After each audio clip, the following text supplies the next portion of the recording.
¿Para qué sirve la culpa? Piénsalo un momento. ¿Para que te arrepientas de tus pecados? ¿Para juzgarte y juzgar a otros? ¿Para sentarte en la silla eléctrica de la moralidad? ¿O acaso la culpa te ayuda a ser mejor persona? Desde mi perspectiva, la culpa es como un cuchillo. Si la agarras de un lado, te cortas tú. Pero si la agarras por el mango, tasajeas a otros. La culpa, entendida como un instrumento de control, divide al mundo en buenos y malos.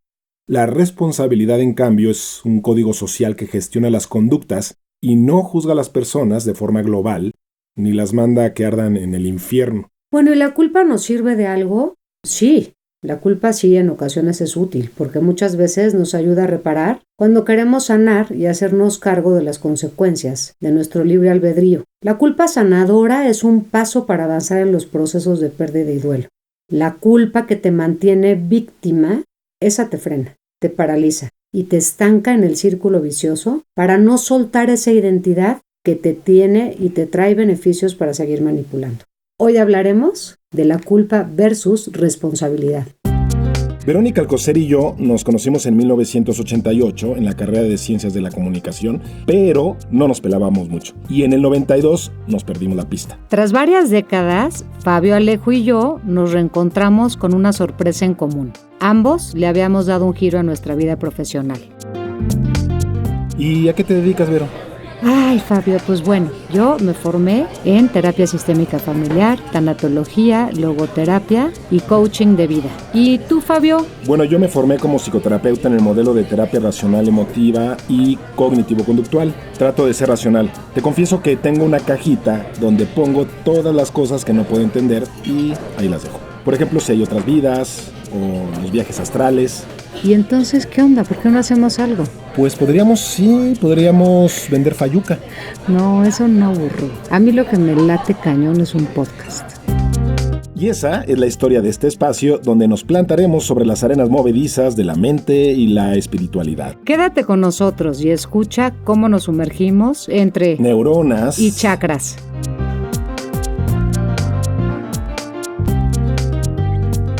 Pues ya nuestro tercer podcast. Felicidades. Ay, qué emoción, Fabio. Otra vez aquí. Sí, Vero sí está jalando. Ya sé, está jalando, por supuesto. Y me encanta que llevemos la cuenta y que siempre la llevemos porque cada programa es especial.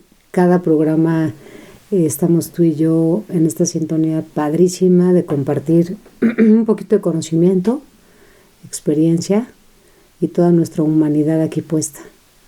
Pues muchas gracias y también gracias a todo el apoyo de Arturo que nos es Silver Arthur. Bien, Arthur, ¿qué haríamos sin ti? Y Arturo nos está ayudando con todas las redes, con Facebook, el blog, nos está ayudando con Twitter. Sí, búscanos porfa, entre neuronas y chakras. Y ahí vamos a estar participando, vamos a estar alimentando el blog con artículos nuestros, con experiencias. Vamos a dosar los temas que ustedes podrán escuchar en este podcast. Sí, y algunas recomendaciones de libros, de videos y de otras cosas que puedan como seguir alimentando la curiosidad en todos ustedes y que nos pregunten cosas y que también Fabio y yo nos pongamos las pilas para cada día ofrecer lo mejor para ustedes. Investigar, leer más, claro, para nosotros y para ustedes. Como este tema de hoy que nos pone a investigar, nos pone a recordar a nuestros pacientes algunos temas, porque no sé si te pase a ti, pero en mi consulta muchas personas vienen atoradas con la culpa. De alguna u otra forma sale a relucir la culpa. Sí, bueno, me parece que en teoría de duelo la culpa es un gran ingrediente que está en una de las fases del duelo, que es en la depresión, y donde hay mucha culpa y tristeza. En este caso vamos a usar la culpa como algo que nos va a beneficiar. Hay muchos pacientes que no les gusta que yo les diga, oye, me parece que esta culpa no te está ayudando, porque es una culpa que te está manteniendo víctima, y a veces esto puede sonar como agresivo para alguien o como un juicio, porque es como me está diciendo que yo soy una víctima, cuando efectivamente, es que la gramática es importante, ¿no? Somos víctimas de que algo nos sucede, sí, algo nos pasó, pero entonces decidimos no victimizarnos, ¿no? Y es por eso que es tan importante hacer esta diferencia de esa gran culpa que a mí me pueden hablar de ella y me siento culpable porque yo creo que yo fui responsable en alguna de estas cosas. Es más, a veces con un pensamiento creen que pudieron haber provocado hasta la muerte de un ser querido, ¿no? O sea, me dicen, Vero, siento tanta culpa porque le recé tanto a Dios para que se lo llevara y de pronto sí se muere el ser querido y es como, seguro pasó porque le recé, ¿no? Y bueno, ahí entra, como tú sabes muy bien, este tema de no somos tan omnipotentes de poderle provocar la muerte a alguien de esa forma, ¿no? Pero este proceso es muy, muy conmovedor porque hay que desmitificar y develar esta culpa y para mí en esta ocasión es bienvenida. Háblame de tu culpa porque necesito saber de qué te sientes culpable. Y a raíz de ese discurso entonces podemos como desmenuzar y ver qué onda, ver qué sucede y que en este ciclo renovador de duelo, porque es un proceso en el que hay que avanzar, que esto nos sirva de algo y que sea útil. Y si es que es la otra culpa, en donde van a elegir, porque cada quien puede elegir en dónde estar, mantenerse victimizados, también es un proceso muy conmovedor porque a veces no nos podemos deshacer de esa identidad, ¿no? O sea que, ¿quién soy yo sin sentir culpa? Quiero que me digas ahorita cómo sucede en tu cónsul, ¿no? Pero yo creo que la culpa a veces va como muy de la mano de este tema de vergüenza, ¿no? Hablando de ese dolor social y también de mucha vulnerabilidad, ¿no? A veces no sabemos qué hacer con esto. Tú mencionaste que hay como una culpa positiva y una culpa negativa, eso es lo que entendí. Exacto, ¿sí? Útil, una que te funciona y otra que no te funciona, ¿no? O sea, una que te aniquila, o sea, te mantiene totalmente estancado. La culpa en sí misma, la palabra culpa, que bueno, tiene una etimología y tiene una definición que según la RAE es una imputación a alguien de una determinada acción como consecuencia de una conducta. Una imputación, porque luego te vas a... Sí, ¿no? Una palabra te lleva a otra. Imputación es atribuir a alguien la responsabilidad de un hecho reprobable. Pero esta palabra me gusta más, la palabra responsabilidad. Porque semánticamente la palabra culpa ya lleva una carga emocional. Sí. Decir soy culpable o tú eres culpable, tal como lo dices, ya sea en el trabajo, ya sea con la pareja, en cualquier ámbito social, ya la palabra culpa puede sentirse de una forma emocionalmente negativa. No es lo mismo decir, oye, esto es responsabilidad tuya. Exacto, y aparte lo ven como, no te sientas culpable, ¿no? Tú no tuviste la culpa. ¿O de quién fue la culpa? Así es. Sí, eso entonces en mi consultorio la culpa, bueno, yo trato de no usar la palabra culpa y de renombrarla. De dejar de usar ciertas definiciones, ciertos conceptos que pueden ser confusos para un paciente y ayudarle a desarrollar nuevos conceptos y palabras que a lo mejor nunca había usado, pero que emocionalmente tienen un impacto diferente. A ver, ¿cómo cuál? Bueno, la palabra responsabilidad es una muy buena opción. Me siento responsable. Sí, me siento responsable. Ajá. Ahorita decías tú, por ejemplo, que muchos de tus pacientes de repente piensan que solamente por pensar a algo, un mal a alguien, esto ya les hace sentir culpables. Yo veo esto como rasgos o criterios de un trastorno de la personalidad obsesivo-compulsivo. Porque las personas, mientras más tienen este pensamiento mágico de si yo lo pienso, lo creo, puede llegar a generar en ellos rituales de compensación para que no suceda lo peor. Oye, me encanta ese término de rituales de compensación. Sí. ¿Cómo son esos? Por ejemplo, si yo digo muchas groserías, ¿no? Y estoy blasfemando, sí. De repente digo, no, es que no tengo que blasfemar, no tengo que pensar en que Dios tal cosa. Sí. Eso me hace sentir culpable. Y el pensamiento es de que si tengo un pensamiento sobre una acción, es como si yo realizara esa acción, y no es cierto. Entonces lo que hace el ritual es decir, bueno, Diosito, cada vez que diga una mala palabra, tú la transformas a positivo. Y así ya estoy diciendo lo contrario de lo que quiero decir.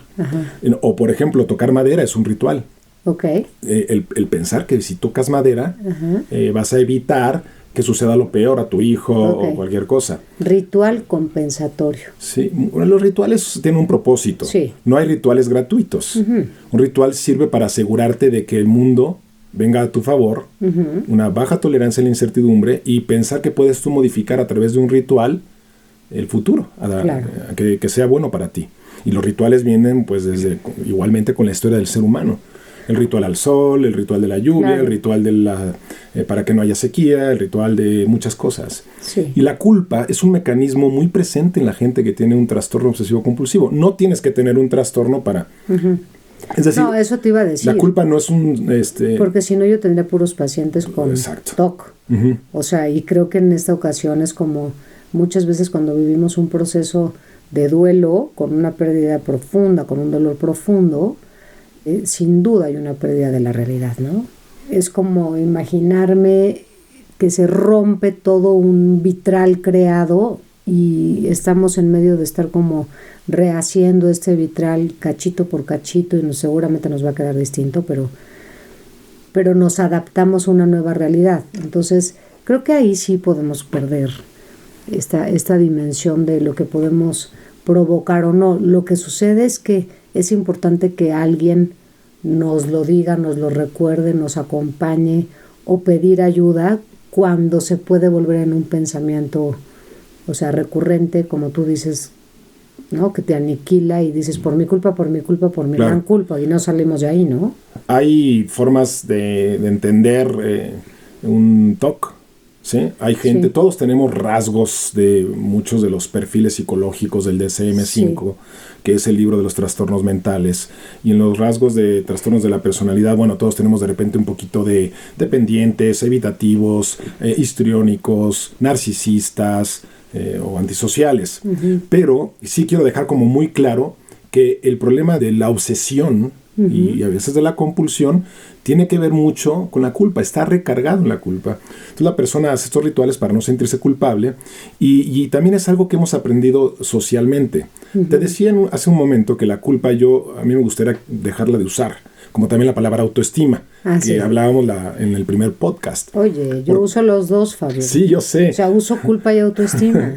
Y síguelos usando, pero está muy padre que le puedas, junto con tus pacientes, que entienda, que vea que existen la versión racional, digamos, y la versión neurótica de autoestima uh-huh. y de culpa. Uh-huh. Yo, en mi caso, en mi consulta, yo prefiero ayudarle al paciente a deshacerse de esa palabra, uh-huh. porque las palabras están organizadas en el cerebro, Vero, de tal forma que se genera ya un esquema, sí. Y cuando dices culpa, es casi inmediato como la mecha de un cohete, que sí. Se genera una emoción de tristeza y a veces de enojo. Uh-huh. La culpa está cableada desde hace muchos años, desde muy chavitos, porque la culpa ha sido un mecanismo de control social y de control educativo, por uh-huh. ejemplo. Sí, claro. Digo, ahorita se me ocurre pensar en la religión, ¿no? Claro. Muy buen ejemplo. Es decir, la culpa es un legado de muchas religiones tienen este concepto, pero nosotros, por ejemplo, que vivimos en una sociedad que tuvo mucha injerencia la religión judio-cristiana. Uh-huh. Entonces hemos crecido con esto de que hay malos y buenos. ¿Sí? Por eso la culpa es moralizadora. Moraliza a la gente. Sí. Y cuando somos bebés, bueno, no bebés, pero somos chiquitos, nuestra mamá nos dice, no hagas esto. Claro. No des lata. Los niños te deberías de sentir culpable. Los niños que dan lata son malos. Uh-huh. Uh-huh. Los niños que dan lata nadie los quiere y nos siembran el sentimiento de vergüenza. Sí. Este sentimiento de vergüenza del que tú ya hablas es el que nos hace pensar que somos malas personas, que somos inadecuados. Exacto, no suficientes. No suficientes, que nos van a rechazar. Uh-huh. Y así nos educan con este concepto de constantemente tenemos que hacer maniobras para no ser malos y pasar al estatus de buenos. Uh-huh. No tenemos esta educación mucho más fina de ver que una conducta no nos globaliza como personas, pero de bebés de chiquitos no lo vemos así. Que no nos determine. Ok, entonces, a ver, me late que resignifiquemos, que esta palabra se usa mucho en coaching, culpa, me responsabilizo, o sea, me siento culpable de esto, hay una parte de este asunto en donde yo me siento responsable. Pensando en alguno de mis pacientes que es como, pude haber hecho algo para evitar un rompimiento con mi pareja, ¿no? Pude haber hecho algo para que mi hijo tal vez no tomara esa carretera y no tuviera este accidente, como no darle permiso o tal, o sea, en una parte de esto yo me siento responsable. ¿Podría ser así? Hay que tener cuidado con eso porque existen muchos factores aleatorios y es muy complicado definirlos porque tendríamos que hacer estudios constantemente del ambiente, el contexto, la sociedad, nuestro pensamiento, nuestras omisiones, para ver cuál es nuestro grado y en qué porcentaje somos culpables o responsables de que chocó mi hijo. No, claro, y ahí nada más es como permitir al paciente o a cualquiera allá afuera que nos esté oyendo decir, cambiar esta palabra y simplemente decir, bueno, ok, no sé si es cierto o no, pero yo siento un grado de responsabilidad en esto. Y ahí ya acompañamos desde un lugar distinto, ¿no?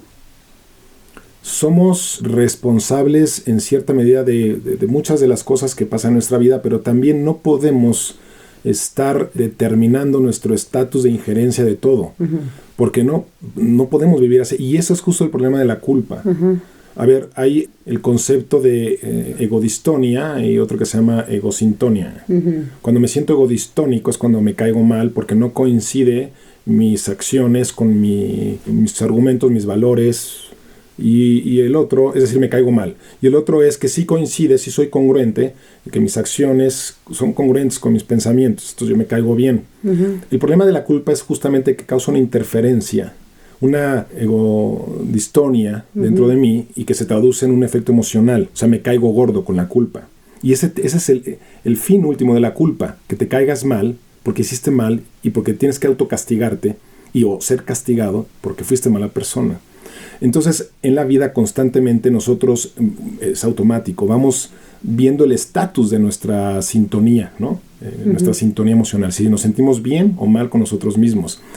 Así es que se ha convertido la culpa desde hace muchos años, miles de años, y la religión lo ha hecho muy bien, para poder controlar y modelar la conducta de sus fieles, el que nosotros siempre mantengamos un estatus de buenas personas para poder darle a la sociedad una seguridad de que no vamos a obrar de forma mala. No, y aparte de ahí viene el perdón, ¿no? O sea, el famoso perdón. Si yo me siento culpable de algo, quiere decir que tiene que ver con mi acción con alguien más o con algo allá afuera. Y retomando la parte de vergüenza, creo que sería algo sería conmigo misma, uno, ¿no? Entonces, si es allá afuera y es culpa, por seguir usando el término, entonces pido perdón o quiero que me pidan perdón. Si siento que alguien es culpable, digo, o señalo a alguien de que es culpable.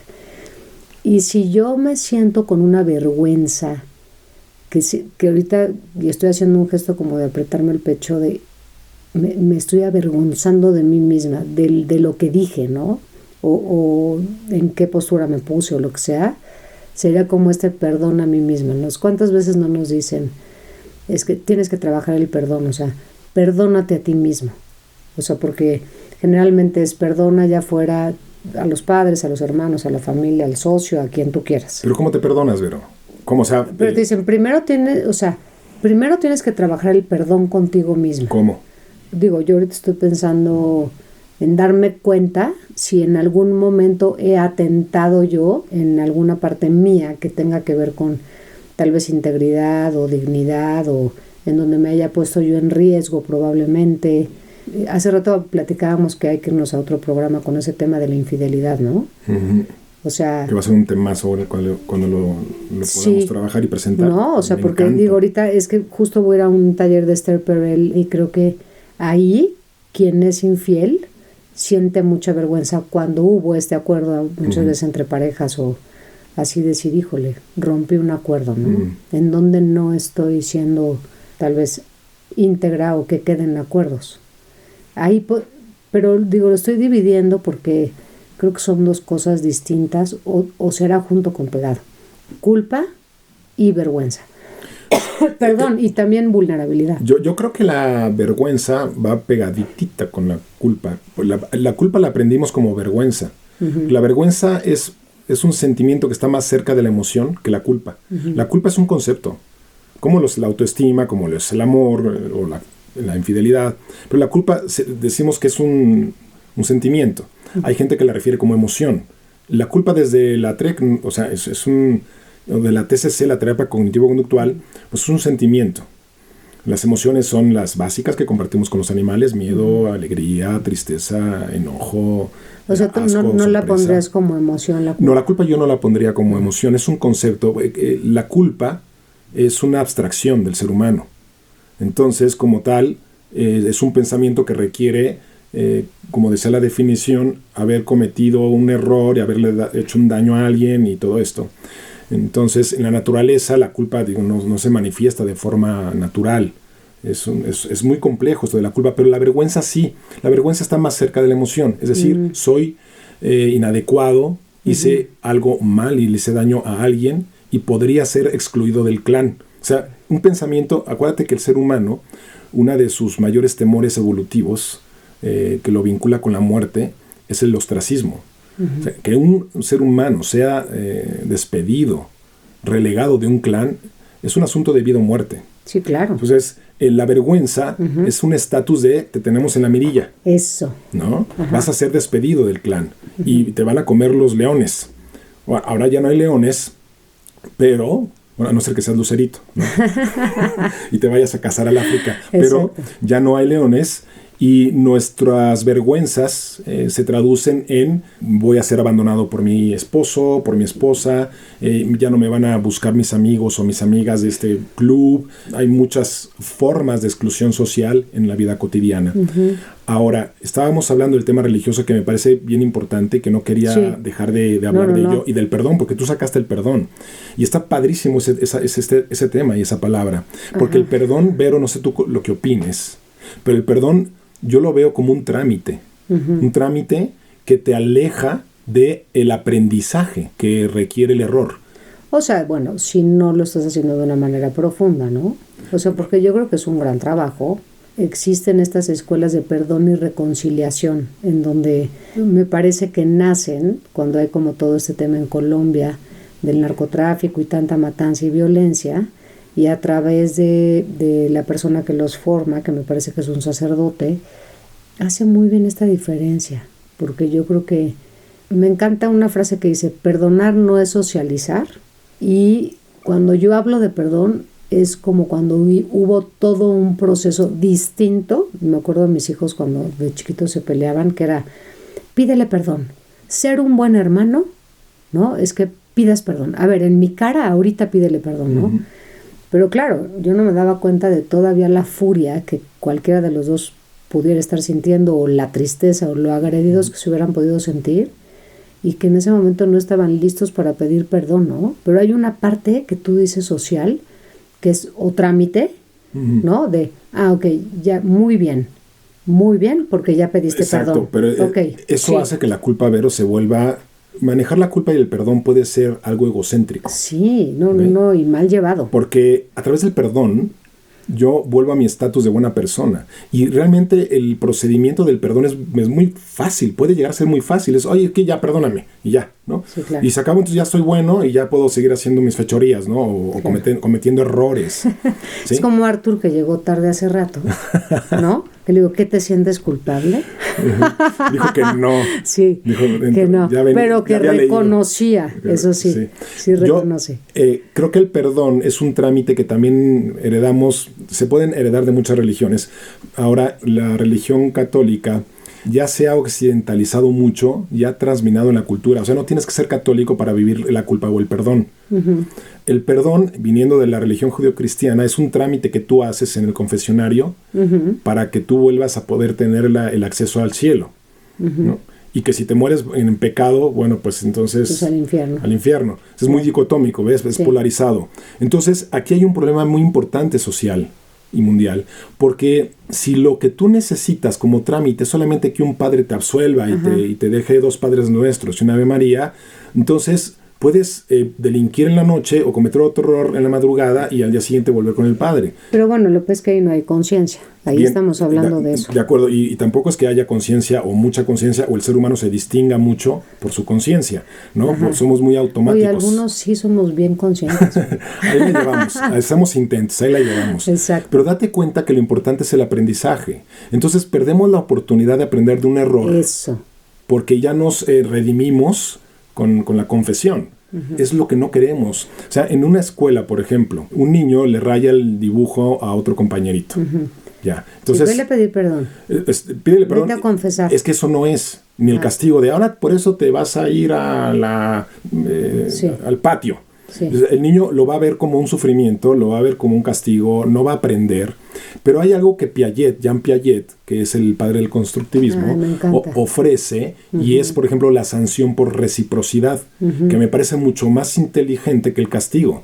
La sanción por reciprocidad no es desvalorizar al niño que ejerció una situación desadaptativa como una mala persona, un mal niño, o sea, que no sienta vergüenza. No quiero que esta persona, este niño, sienta vergüenza. Claro. Solo quiero que entienda cómo sus actitudes y sus conductas impactan en otros seres humanos. Y que se vaya a la sillita de pensar. Entonces, yo lo que haría, por ejemplo, es decirle, mira, Juanito estaba haciendo su dibujo, estaba concentrado y tú le rayaste su dibujo. Él está triste ahora. ¿Cómo te sientes, Juanito? No, pues me siento mal por esto y esto y esto. Podrías entonces ayudarle a Juanito a volver a hacer su dibujo y ayudarlo a pintar y entonces reparar el daño. Eso. Sí, esa es la parte que sí educa a un niño, no la culpa ni el castigo. Claro, y es esa culpa reparadora la que sí nos va a poder acompañar como seres humanos. Digo, ya sé que tú no vas a usar la palabra culpa, ¿no?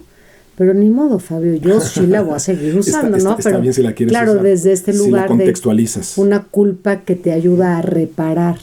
Porque yo creo que ante la culpa muchas veces de veras nos sentimos como atados de manos, y esto que tú nos platicas y que lo pones muy muy bien en palabras y muy bien contextualizado, nos da la oportunidad, digo, ahorita que lo platicas me abre sin duda la mente y me pone en este tono otra vez de recordar mi práctica día con día, de acompañar a las personas a abrirse y a poder abrir el espacio de decir, ok, si yo siento esta gran culpa o me siento tan responsable o lo que pueda estar pasando, también tengo oportunidad de poderlo reparar. Digo, en mi caso, por ejemplo, que estoy pensando ahorita en gente y me incluyo, ¿no? Cuando muere mi papá, y por eso puedo usar como tanto mi empatía, que ya no me dio tiempo de varias cosas y me gusta decir, aun y cuando nuestro ser querido ha partido, podemos seguir teniendo una relación con esa persona. Y si quedaron asuntos pendientes, decir, ok, sí es cierto, ya ahorita muertos, pues ya no puedo hacer nada, pero ¿qué sí puedo hacer, no? Desde este lugar, ¿cómo sí me puedo sentir útil? Y ahí poder reconocer, ¿no? Decir, bueno, si yo me siento culpable, o cualquiera allá fuera, ¿no? De no haber podido cerrar un círculo, como decimos muchas veces en tanatología, que van alrededor de el perdón, el amor, las gracias, el te quiero, todo esto que nos puede ayudar como a sentirnos completos y en paz, poder pensar un poquito más y decir, bueno, ok, ¿qué me hubiera gustado decir? ¿Qué siento que me debería de haber pedido una disculpa? O al revés, el perdón.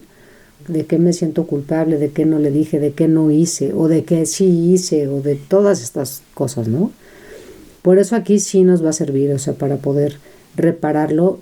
Y la otra gran palabra, que no sé si también crees que es como concepto, ¿no? ¿Y crees que el perdón igual es un concepto? Sí, creo que también es un concepto. No creo que los animales se perdonen. Sí, para poder volver a ser buenos amigos, ¿no? Es que es un trámite. O sea, si tú no me pides perdón, o sea, ya eres mala, ¿no? Porque me bajaste a la novia, al novio. Y ya te tengo en el estatus de vil. Ahora, si no me pides disculpas, dejas de hacer obviamente lo que estás haciendo, ¿sí? Y además me vienes y me pides disculpas. Entonces, si no lo haces, eres doblemente mala. Sí. Así es que ese es un trámite en el cual me estás diciendo a mí, reconozco que hice mal y que te damnifiqué y te quiero ayudar a reparar el daño, ¿no? Entonces, eso le da mucha tranquilidad a la persona que está esperando que te vengas a disculpar conmigo. Es un mecanismo también de control. O sea, quiero controlar que esa persona no se me va a salir del huacal otra vez. Y que ofreces un arrepentimiento y no va a ser más una amenaza. Yo, por ejemplo, cuando era niño, híjole, qué jodón era. Entonces molestaba a mi hermano Jaime, el mayor. No te ves muy tranquilito. Pues es que ha cambiado mucho la terapia.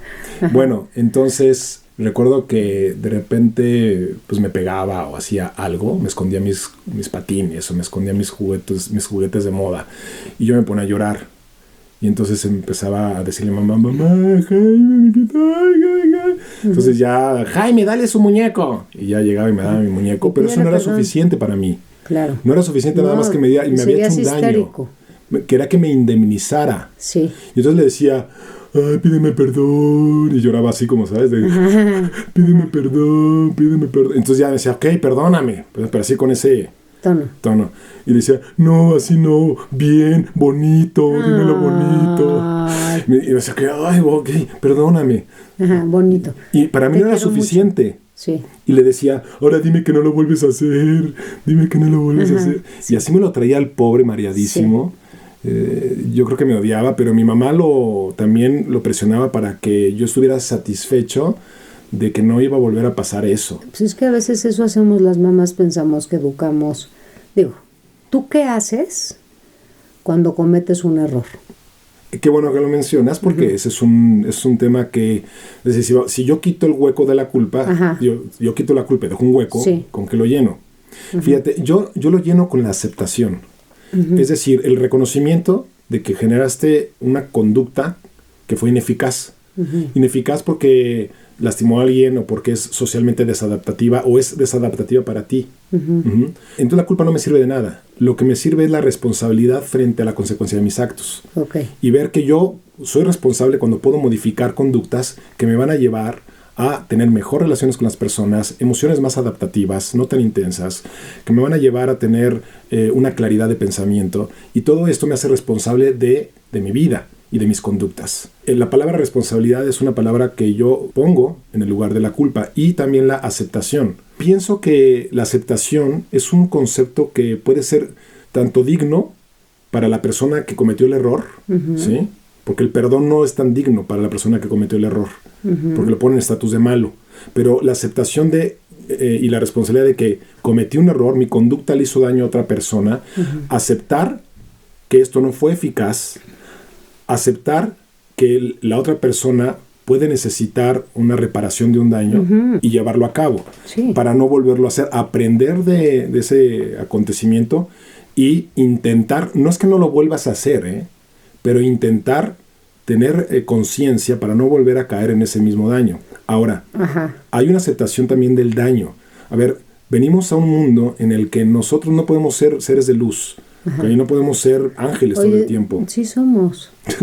Sí somos seres de luz. Ese es otro tema, Vero. Claro. Seres de luz claro que somos versus seres racionales. También, conscientes. Seres conscientes. Responsables. Responsables. Ahora, a lo que yo voy de la aceptación, quitando esto de seres de luz, pero a lo que yo voy con la aceptación es que venimos a un mundo donde vamos a dañar a las personas. O sea, vivir es sinónimo de generar un daño en alguien, un impacto en alguien.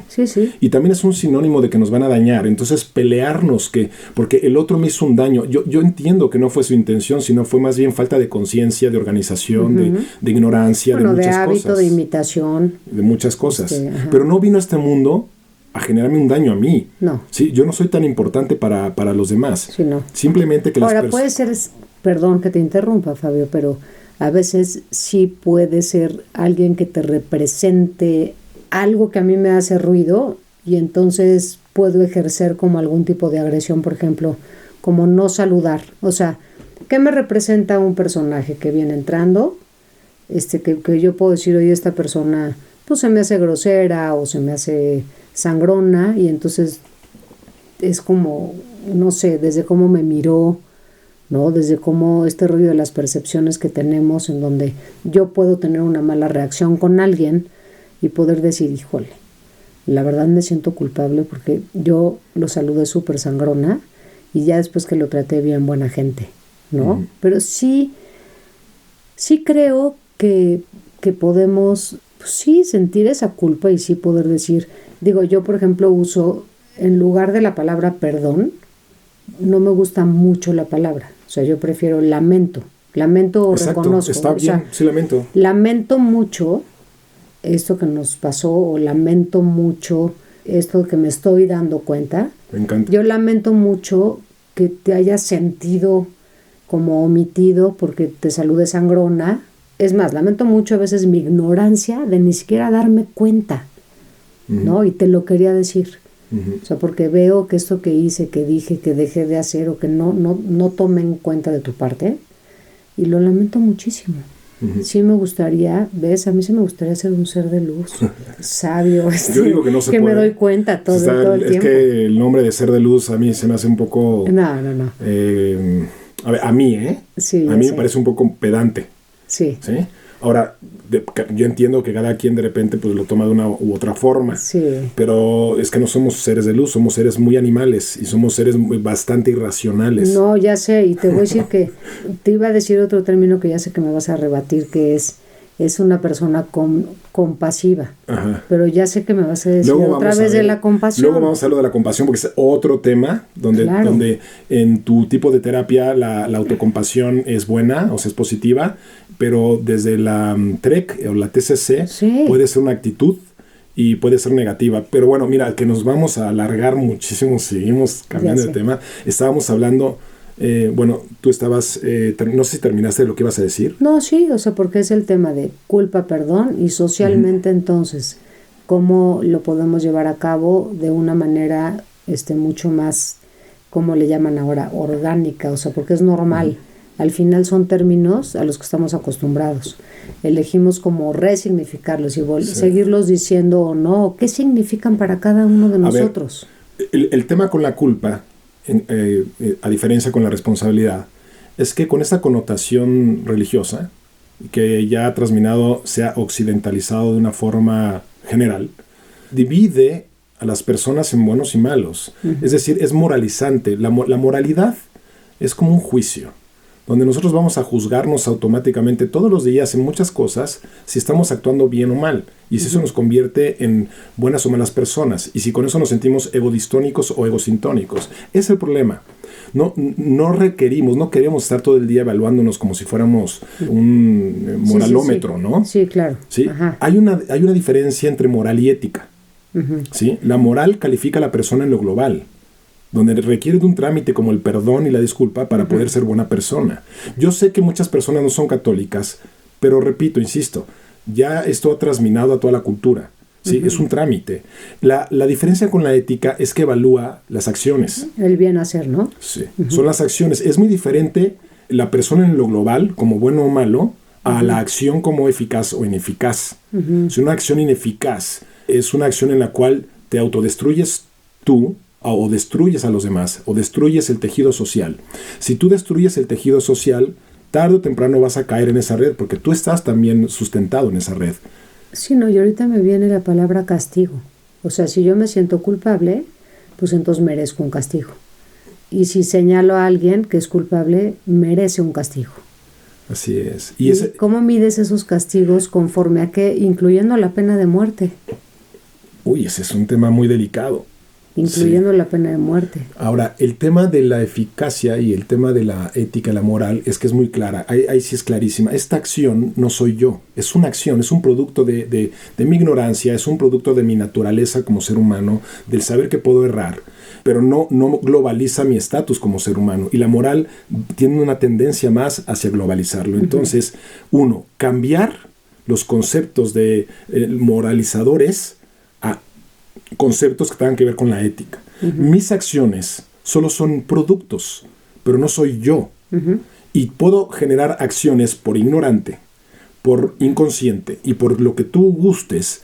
O por estar en la aprendizaje de prueba y error en la vida. Que al cometer ese error, puedo aprender de él para intentar no cometerlo más. Entonces es un paso muy importante, ¿sí? No tratar a las personas como si fueran malas o viles. Por sus acciones. Por sus acciones. Qué humano. Entonces hay una creencia, bueno, hay tres creencias, Vero, como tres creencias globales que aplican a los mexicanos, a los españoles, a los colombianos, a los chinos.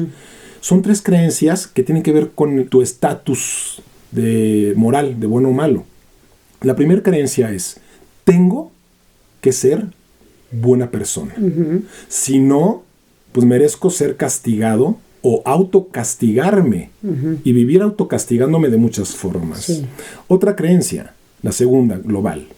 Los demás tienen que ser buenos y si no, merecen ser castigados y yo los puedo castigar.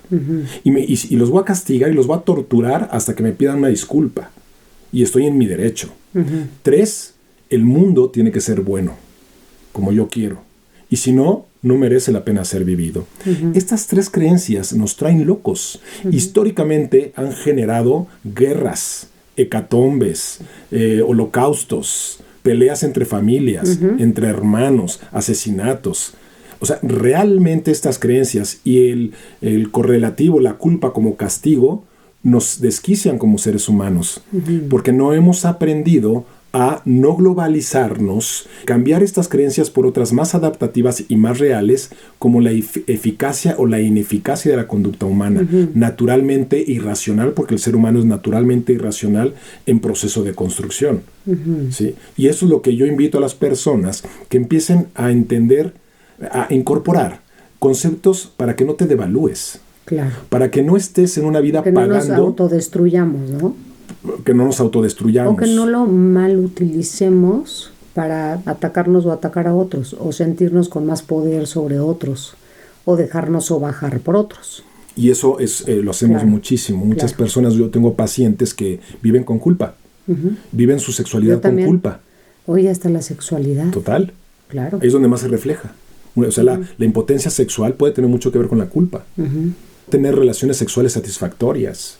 Oye, no, ese va a ser otro tema, como el programa que nos invitaron, ¿te acuerdas? Que fuimos al foro. Exacto. O sea, que eran sí, con Yasmina Alessandrini, que nos hizo el favor de invitarnos. matrimonio sin sexo.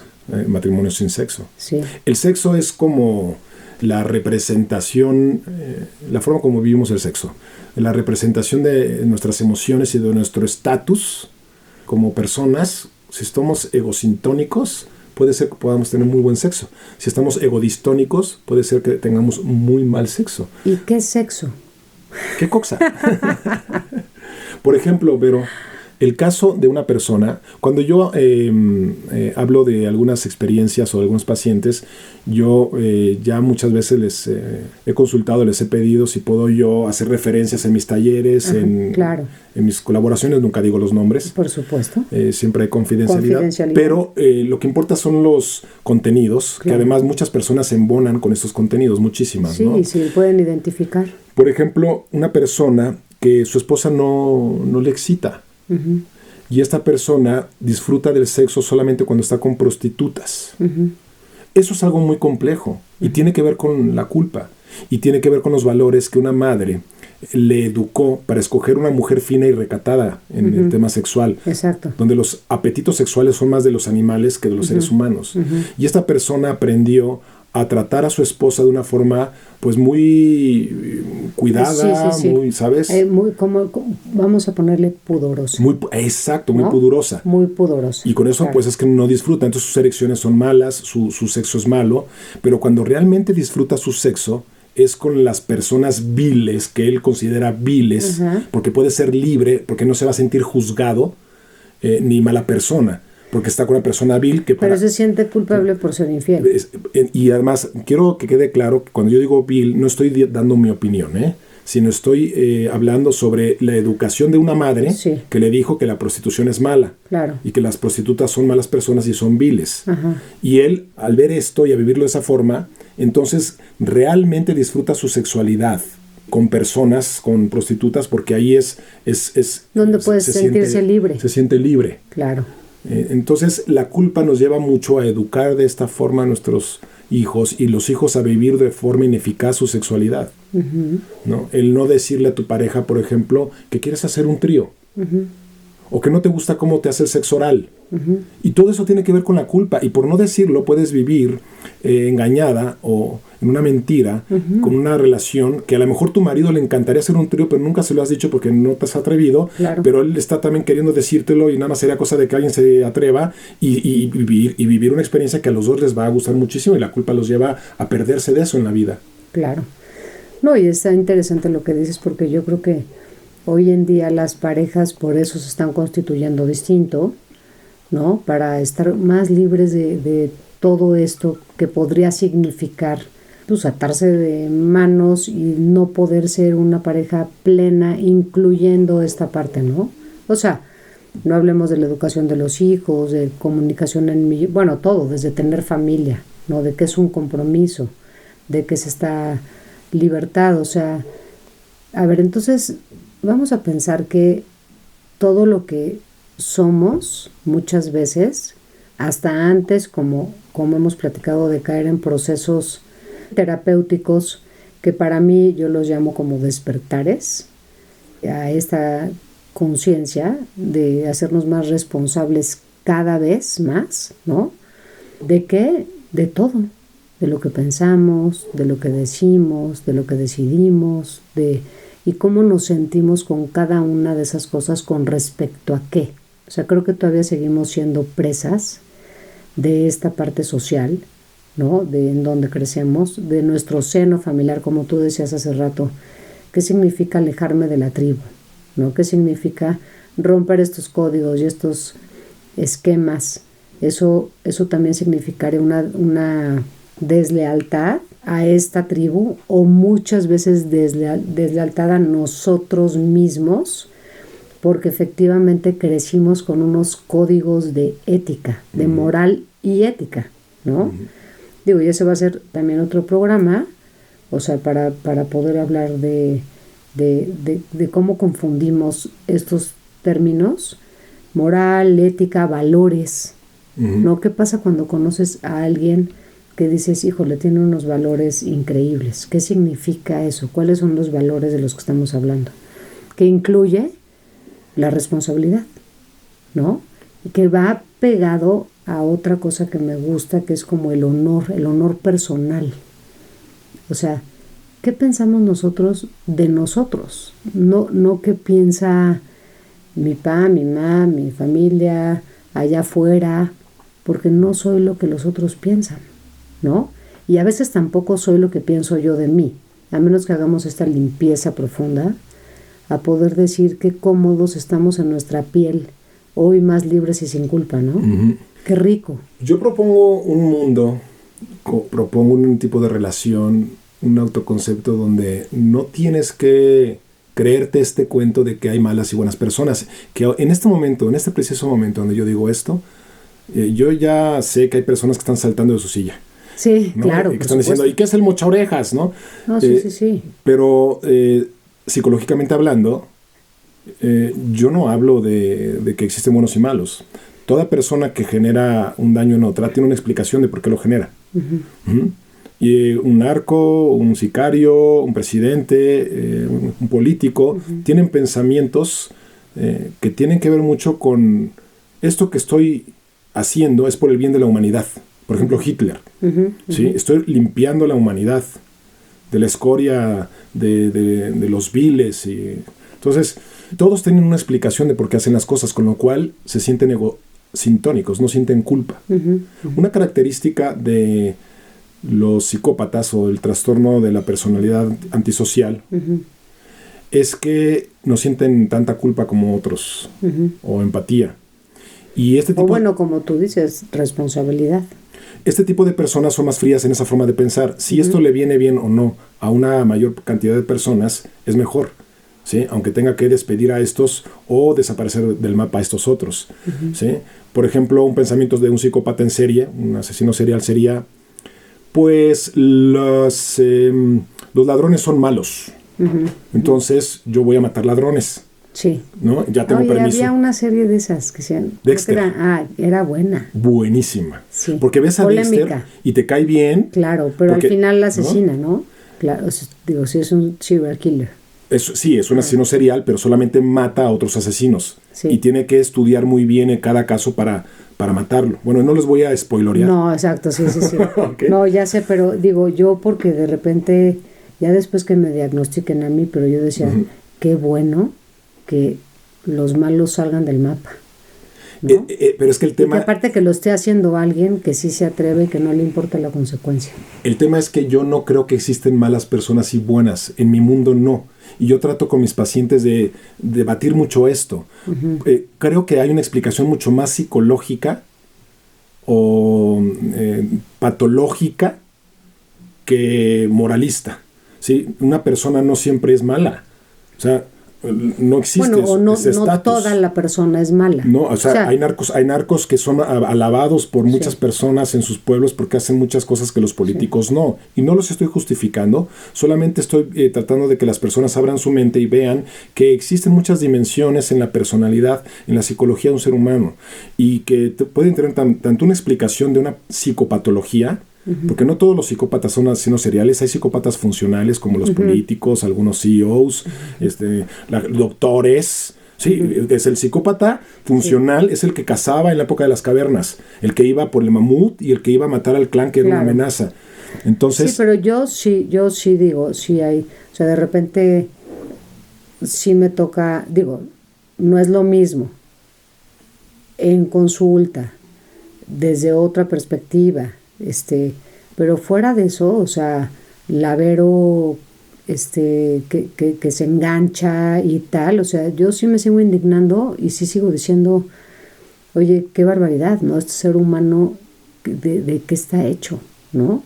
O sea, entiendo que no todo es ser humano, o sea, pero sí me engancho, sí me da coraje, o sea, porque hay gente que abusa, ¿no? Y hay gente que sí sigo pensando, oye, es culpable y sí se tiene que responsabilizar y cómo le va a hacer para repararlo y no es posible y sí me sigo enganchando, ¿no? Yo eso lo puedo entender, y si es molesto y si es indignante, pero hay personas que tienen una percepción de la realidad muy diferente a la nuestra, y hay personas que sí creen realmente que eso que están haciendo lo hacen por un bien mayor. Okay. Y se lo explican a ellos mismos. O hay otros que tienen esquizofrenia y que creen que los persigue la Interpol y entonces mataron a alguien porque pensaron que era un espía y pues esas personas no deberían de estar en la cárcel, deberían de estar en un psiquiátrico, ¿ves? Entonces la mente humana es tan compleja que es muy simplista, extremadamente peligroso dividirla en dos, bueno o malo. No es así. Estoy de acuerdo. Sí, yo estoy de acuerdo. Ok, pero vamos a tener ya que terminar nuestro podcast, Fabio, sí. Pero quiero irme con una idea y que me compartas tú también y nos compartas a todos. Yo me quedo muchísimo con este mensaje de decir, si hay en mí algo que me causa culpa, entonces yo lo que elijo es tomar una postura, saber qué es lo que necesito hacer con esto para sentirme mejor, o sea, que llegue como una luz que me va a alumbrar un cachito de un tramo medio tenebroso que estoy pasando en mi vida y decir cómo puede este cachito tenebroso volverse en algo como muy luminoso y en algo que me dé la semilla del aprendizaje y decir, si de algo me siento culpable, ok, me hago responsable y entonces puedo decir, oye, lamento esto, ¿no? Y si es al revés, poderle decir a alguien, me he sentido muy lastimada por esto, por este comentario o por esto, o por esta omisión o por a veces sentir esto es mío y yo me hago cargo y me hago responsable, es parte de la responsabilidad. Pero yo creo que con esa parte me voy, Fabio. Eso es muy lindo. Lo que estás diciendo es muy, muy lindo. Es reconocer tu fabilidad, tu humanidad y también la fabilidad del otro. Y llegar y decir, oye, lamento esta conducta que yo ejercí por esto y por esto. Entiendo que estuvo mal esto y por tales razones, ¿no? Y voy a intentar en el futuro no repetirla. Claro. Entonces, digo, y corremos el riesgo de que del otro lado nos digan, pues sí, pero ya no te quiero más en mi vida. Exacto, y también asumir esas consecuencias. Así es, ¿no? aceptar esas consecuencias. Es decir, no tratar de conducirnos por la vida para evitar la culpa, ni ser malas personas, ni sentir vergüenza. O manipular. O manipular. Para eso, esa no es la cuestión. ¿Sí? No es que no hagas esto, como por ejemplo pasarse el alto. No, pues es que si no me ve nadie, ya me lo paso porque no hay multa. Sí. Pues no es eso. Es que tus conductas generan consecuencias que puede ser la muerte de otras, ¿no? Claro. O incluso el poner un mal ejemplo a un niño que está en otro coche y está siendo educado para que respete las reglas y tú estás pasando el alto pensando que no afectas en nada. Claro. Entonces, el chiste de la vida no es evitar la multa, por Dios. Claro. Ese no es el objetivo. El objetivo es que tengamos una vida más afable para todos, convivir de una forma más cívica, entender nuestros problemas desde el punto de vista de nuestras acciones generan consecuencias en los demás y tratar de evitarlas para poder vivir todos en armonía y una red social en la que sea más sana y saludable para todos en un futuro. O sea, no ser pasados de lanza, ¿estás de acuerdo? O sea, darnos cuenta y después hacernos cargo de nuestra ignorancia también, ¿no? Sí. Qué importante. Qué importante es eso. Porque tan fácil Sin vergüenza. ay, perdón, ¿no? es que no me di cuenta. Ay, perdón, es que no sabía. No, y dices, no, pues ni es tan fácil, ¿no? Échale ganitas un poco más. Pero bueno, pero yo creo que buenísimo. vamos a tocar este tema de la culpa en otros podcasts en un futuro porque es inevitable, ¿no? La culpa está en muchas cosas, qué bruto, ¿no? O sea, nos faltó como culpa por todo. O sea, el papá que se la vive trabajando y no ve a los hijos, pero quiere la casa y el coche, quién sabe qué. La culpa de la mamá que también se tiene que salir a chambear y entonces tiene que dejar a sus hijos en otros lugares. La culpa del jefe, ¿qué? La culpa de ¿qué? Hay de la culpa de los papás que su hijo sufrió un accidente y entonces tiene una discapacidad y se vierten al 100% en ese hijo y abandonan a los otros. La culpa del hijo con los papás porque no es quien siempre soñaron los papás que era. La culpa del cuate que le puso los cuernos a su esposa y entonces la trae pero en bandeja de plata. Exacto. ¿No? Después la culpa que ya ni nos corresponde, que muchas veces le llaman karma. El karma. ¿No? O sea, el famoso karma, sí. Como de, seguramente estoy pagando de algún lado la culpa del sistema o la culpa del mundo, vete tú a saber. Pues estos temas los vamos a ir tocando poco a poco con diferentes matices y conceptos, ¿no? Como el próximo. Y herramientas. ¿Y sabes qué es bien útil? ¿Qué podemos hacer con la culpa? O sea, realmente cómo la podemos elaborar. Ya dijimos, ¿no? Que nos va a ayudar a reparar. Pero mucha gente no sabe cómo repararla, no sabe qué hacer. Yo creo que estos temas podemos también aterrizarlos más en nuestro blog. Buenísimo. ¿No? Va. Escribir al respecto y resolver dudas, preguntas. La gente está invitada, los que nos están escuchando, a que nos escriban en nuestro blog o en la página de Facebook. Y ahí podemos nosotros tener más cercanía, más retroalimentación, más contacto y escribir acerca de estos temas. ¿Cuáles son nuestras redes, Vero? A ver si ahora sí ya me las aprendí, Arturo. Entonces es, entre neuronas y chakras.wordpress.com y nuestro Facebook entre neuronas y chakras. Y todo lo demás, igual que Instagram, menos Twitter, que es neurochakras. Neurochakras, ahí está. Fabio Ibero en este programa de Culpa y Responsabilidad. Estuvo increíble, mi Fabio. Sí, lindo. estuvo muy interesante. Qué alegría verte otra vez. A mí me encanta. El próximo podcast en 15 días. Sí. Un tema que, bueno, a mí desde que lo hablamos me entusiasmó muchísimo porque es bien complejo también como el de hoy. A ver, ¿cuál es? A ver, es resiliencia versus resistencia. Está buenísimo. Buenísimo. ¿Qué opinas tú de la resiliencia? ¿Y qué es eso de la resiliencia? ¿Sí? ¿No? Gran tema. Tengo muy buenos puntos acerca de qué significa ser una persona resiliente. Porque no es lo mismo. Hay gente que confunde resistencia con resiliencia y no. Por eso aquí lo vamos a aclarar. Son muy diferentes. Entonces, quédate con nosotros y porfa, no dejes de buscarnos en 15 días con nuestro siguiente podcast. Fabio, Alejo y... Verónica Alcocer, entre neuronas y chakras. Queremos conocerte y que nos conozcas mejor. Queremos escuchar tus opiniones y que nos sugieras algunos temas que te interesen. Acércate a nuestro blog en entreneuronasychakras.wordpress.com.